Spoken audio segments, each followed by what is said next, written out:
adaraa obboloota koo homa aartanillee hangam aartanillee hangam mirir ofitti jettanillee waan kanarraa of qoxxoba.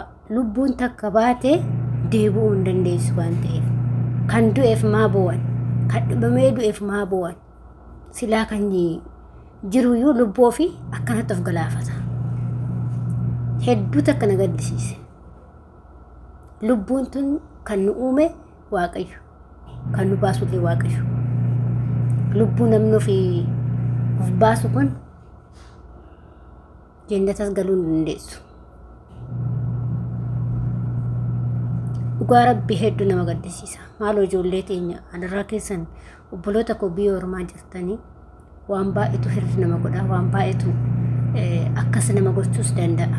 Garuu lubbuu waanuma fe'etti yoo faradde lubbuu keessan irratti faradina. Nageenyi Waaqayyo isinii haa baay'atu. Akkam jirtu obboloota koo nagaa keessanii ani nagaa kooti galata Waaqayyo. Dhiifamaa isinii jechuu barbaada. Chaanaala kana irrattis gallaksiilee hin beeku. Kanaaf ijoolleen na hordoftan hundi keessaniyyuu laayikii sheerii naa godhaa. Nasinaa jedhaa isiniin jedha. Chaanaala kana irratti argitanii jirtan waan ani hojjechuu fi dide jechuudha. Waaqayyoos immoo gadda biyya keessanitti hin galchini, mana keessattis hin galchini, biyya ormaa keessattis gadda isin dhageesse. Taansuudhaan obboleettiin keenya kun akkuma ana akkuma si'iti biyya ormaa keessa jiraatti. Osoo biyya ormaa keessa jiraattu akkuma argaa jirtanii garuu namni keessa isaa kan wanna qubate waan marar ofitti jedhe isatu beeka. Mucayyoon tuni marzii dhugdi. Viidiyoo kiyya isa dhumaati jettee barreeffama ishee irratti marzii dhugdee jechuudha. Ani wannan dhaamsa isinii qaba obboloota koo akka obboleettii takkaatti hangamoo dhiphattellee, hangamoo cinqamtellee, hangamoo yoo rakkattellee, hangamoo yoo jibbamtanillee lubbuu keessan irratti faraduu hin deemina. Birriin biliyoon miliyoona duubadeen lubbuu irratti faradin obboleettii koo dhaggeeffadhu. Nuti harkaa of ajjeesuu deemna. Garuu kan dhibamee du'uuf hangam tokko gubanna, hangam tokko hirdanna. Lubbuun tuni Waaqayyo hundi keenya addunyaa irratti garuu lubbuu kana kan Waaqayyo baasetu irra gaadha. Lubbuu nu aangoon qabnu lubbuu baasuudhaaf. Lubbuu teenya Waaqayyotu nu uume, Waaqayyotu baasa. Waaqayyo gaafa asii biddeen kee dachee kanarraa lafa kanarraa dhume jedhe ofiif gara isaatti nu fudhata. Kanaaf ofii keessanii of ajjeestanii hin deemna. Adaraa keessan obboloota koo. Rakkinni hin jiru miti hin jira. Waan baay'eetu nama aarsa keessattuu ijoollee biyya ormaa jirru waa hedduu aaraa oolla guyyaa guyyaadhaan. Kan madaamin nu gubdirra, kan daa'imti nu gubdirra, kan maatiin immoo kan obboleessi birrii jalaa balleessu, kan obboleettiin birrii jalaa balleessu, kan hiriyaan birrii jalaa balleessu, kan onlaayiniidhaan yookiin ergitee birrii jalaa balleessu, abbaa faati kan birrii jalaa balleessu. Waan kana hundaayyuu nama aarsuu danda'a. Kanneen keessaa tokko lama aaruu dandeetti. Mucayyoon kun hin beekamu. Ishee fi Waaqayyotu beeka. Garuu hanga fe'illee abbaan fedhe waan fedhe yoo ta'eyyuu lubbuu mateetii irratti faradin obboleettii koo. Lubbuu tee qofa baraaruu barbaadi. Hiyyoomattee lubbuun teessii jiraachuush. Hiyyummaa keetiin jiraachuusiish.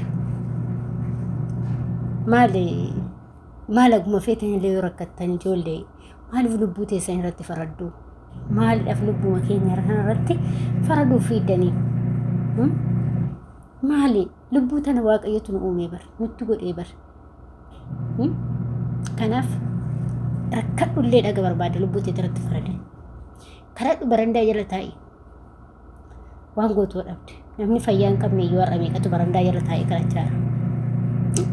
Gaafa fayyaa qabaannee biyya ormaa kanallee dhumnee hojjenne yeroo tokko hirra ofitti jenna.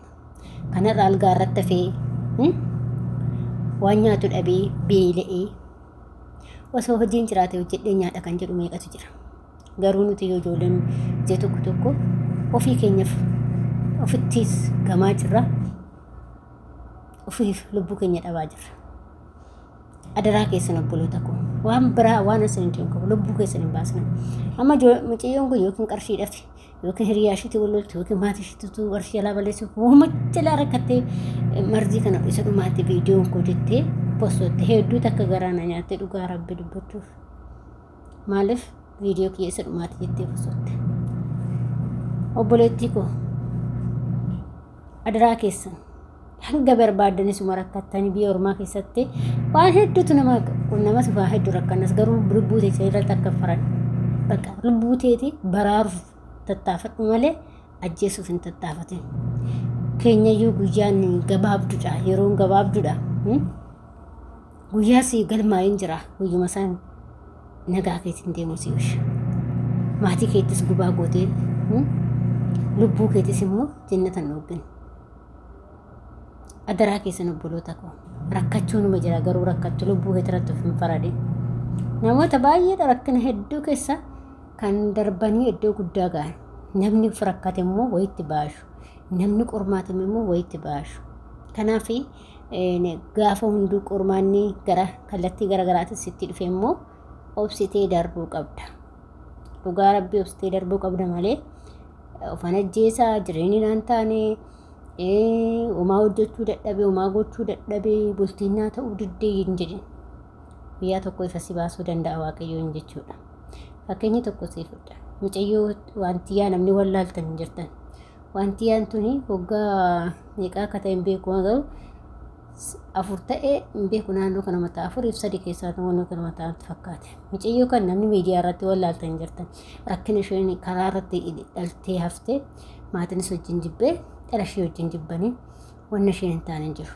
garuu mucayyoo suni har'a eessa jirti kaleessa eessa jirti har'a eessa jirti jettanii mucayyoo kanarraallee fakkeenya fudhachuu dandeessan kanaaf yoo obsaan eeggatte yoo waa hundumaa eeggatte waaqayyoon guyyaa tokkoffatti si baasa mucayyoo san dukkana san keessaa waan hedduu rakkina san keessaa baasee ishee nama uffata uffatee daa'ima ofii guddifatu haafuuti nyaatuma qoonqotuu nyaatti jennee hedduu takka yaaddaa turre garuu har'a isheen obbira dabartee mucayyoo ishee bira dabartee namaa fakkeenya guddaa taatee ambaasaaddara taate jechuudha ambaasaaddara teeleekoominikeeshinii taate jechuudha har'a laa iddoo waaqayyoon fuudhetu rakkina san keessaa bakka gaarii ishee geeche isinis akkuma san kanaaf rakkinni gaafa sitti baa'atullee obboleettii koo waan lubbuu ta'e irratti faradin guyyaa tokko sii darbuu danda'a waaqayyoo guyyaa tokko ifa sii gochuu danda'a waan ta'eef adaraa keessan obboloota koo dhugaa dubbachuuf ani osuma waanuma fe'ee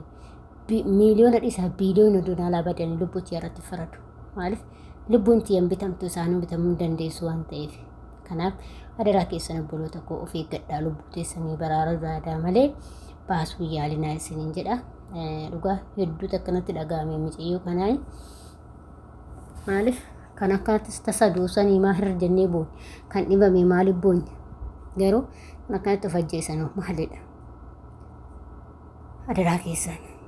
adaraa keessan obboloota koo of eeggadhaa adaraa keessan lubbuu matee jiranitti waan biraas hin jiru lubbuu teetii irratti faradin lubbuu matee waan ni barbaade abadu kan darbe dhiisati kan dhufutti yaaddadha kan fakkeenyaaf ammoo yoo kan qarshiin mucayyootuun jalaa baduu danda'a haa badu bakka kan darbe mati kan dhufu san maaragi ol kaawwachuu yaade waan keeti waan ta'eef hojjettee argachuu danda'a waan ta'eef gaafa fayyaa qabdu waa hundumaa hin qabda jechuudha inni akkasii isiniin jedha